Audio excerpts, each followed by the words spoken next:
Red dead redemption 2 ఒకవైపు ఇది greatest game ever made అని అంటారు. ఇంకోవైపు boring, slow and walking simulator అని అంటారు. రెండు వైపులా జనాలు కరెక్టే. ఈ వీడియోలో ఈ గేమ్ ఎందుకింత స్లోగా ఫీల్ అవుతుందో, అండ్ రాక్ స్టార్ దీన్ని ఎందుకు అలా డిజైన్ చేసిందో ఫుల్ గా చూద్దాం. చివరిదాకా చూడండి. ఎందుకంటే చివర్లో నేను ఈ గేమ్ ని ఎందుకింత ఇష్టపడతానో చెప్తా. ఫస్ట్ ఈ కంప్లైంట్ ఎక్కడి నుంచి వస్తుందో అర్థం చేసుకుందాం. మీరు గేమ్ స్టార్ట్ చేసిన ఫస్ట్ స్నో మ్యాప్ లో స్లో వాకింగ్, క్యాంప్ లో కోర్స్, ట్యుటోరియల్ మిషన్స్ ఇవన్నీ చాలా మందికి పేషెన్స్ టెస్ట్ లా అనిపిస్తాయి. ఇంకా హార్స్ కంట్రోల్స్ కూడా రియలిస్టిక్ గా ఉంటాయి. స్ప్రింట్ చేస్తే గుర్రం అలసిపోతుంది. షార్ట్ టర్న్స్ తీసుకోవడం కూడా ఈజీ కాదు. Skinning animals, weapon cleaning, camp donations లాంటి మెకానిక్స్ మెయిన్ స్టోరీకి అనవసరం అని చాలా మంది ఫీల్ అవుతారు. కాల్ ఆఫ్ డ్యూటీ, జీటీఏ లాంటి ఫాస్ట్ పేస్ గేమ్స్ అలవాటైన వాళ్ళకి ఆర్డియర్ 2 మొదట్లో నిజంగానే ఒక షాక్. అందుకే అప్పట్లో ఇంటర్నెట్ లో ఆర్డియర్ 2 ఇస్ వాకింగ్ సిమ్యులేటర్ అనే మీమ్స్ అంత పాపులర్ అయ్యాయి. కానీ ఇక్కడ ఒక ఇంపార్టెంట్ పాయింట్ ఉంది. ఈ స్లోనెస్ ఒక యాక్సిడెంట్ కాదు. రాక్ స్టార్ దీన్ని కాన్షియస్ గా డిజైన్ చేసింది. ఆర్డియర్ 2 అనేది ఒక యాక్షన్ గేమ్ కాదు. ఇది ఒక అవుట్లా సిమ్యులేటర్. వాళ్ళ గోల్ ఏంటంటే మిమ్మల్ని ఆర్థర్ మోగన్ జీవితంలోకి పూర్తిగా ఇమర్స్ చేయడం. 1800s లో ఒక అవుట్లా జీవితం ఫాస్ట్ పేస్డ్ యాక్షన్ సినిమాలో ఉండదు కదా. అది స్లో, టెన్స్ అండ్ అన్సర్టైన్ గానే ఉంటుంది. Game director Rob Nelson and team చాలా ఇంటర్వ్యూస్ లో చెప్పింది ఏంటంటే వాళ్ళు రియలిజం ఓవర్ కన్వీనియన్స్ ఎంచుకున్నారు. అంటే ప్రతి యాక్షన్ కి ఒక వెయిట్ ఉండాలని వాళ్ళు అనుకున్నారు. మీరు ఫాస్ట్ గా ఏమీ చేయలేరు. ఎందుకంటే రియల్ లైఫ్ లో కూడా అది జరగదు కదా.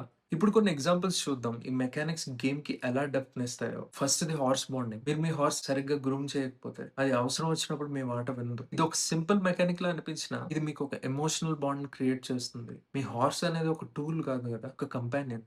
Second the honour system. మీరు ఎలా ఆడుతున్నారు అనే దాన్ని బట్టి ఎన్పిసిస్ మీతో అలా బిహేవ్ చేస్తారు. స్టోరీ ఎండింగ్ కూడా మారిపోతుంది. ఇది మీ ప్రాంప్ట్ డెసిషన్స్ కి కాన్సిక్వెన్సెస్ ఇస్తుంది. Third the camp life and interactions. Camp లో ఉన్న ప్రతి ఒక్కరికి వాళ్ళ ఓన్ స్టోరీ ఉంటుంది. మీరు స్లోగా వెళ్తే వాళ్ళ కాన్వర్సేషన్స్ వినొచ్చు. వరల్డ్ మరింత అలైవ్ గా ఫీల్ అవుతుంది. Fourth the hunting and skinning. ఇది చాలా బోరింగ్ కోర్ అనిపించిన ఇది సర్వైవల్ థీమ్ కి డైరెక్ట్ గా కనెక్ట్ అవుతుంది. మీట్ అమ్మడం, క్యాంప్ కి సప్లైస్ తీసుకురావడం ఇవన్నీ ఒక అవుట్లా జీవితంలో డైలీ యాక్టివిటీ. ఇవన్నీ కలిపి చూస్తే ప్రతి స్లో మెకానిక్ కి ఒక పర్పస్ ఉందని అర్థమవుతుంది. ఈ పేషెన్స్ మీకు ఏమి ఇస్తుంది? ఒక వరల్డ్ లో నిజంగా బతుకుతున్న ఫీలింగ్. చాలా గేమ్స్ మీకు యాక్షన్ ఇస్తాయి, కానీ ఆర్డిఆర్ 2 మీకు ఒక లైఫ్ ఇస్తుంది. అందుకే మొదట్లో కొన్ని గంటలు పేషెన్స్ తో ఆడితే ఈ గేమ్ మీ ఫేవరెట్ గేమ్స్ లో ఒకటిగా మారే ఛాన్స్ చాలా ఎక్కువ.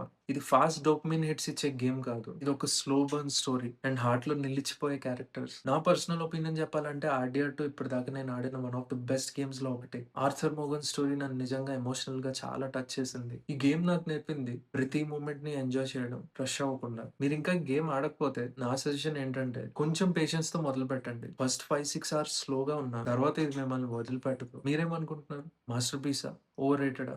అండ్ ఇలాంటి గేమింగ్ డిస్కషన్స్ ఇష్టమైతే ఖచ్చితంగా సబ్స్క్రైబ్ చేయండి. Thank you so much for watching. I'll see in the next video. Let's explore great games together.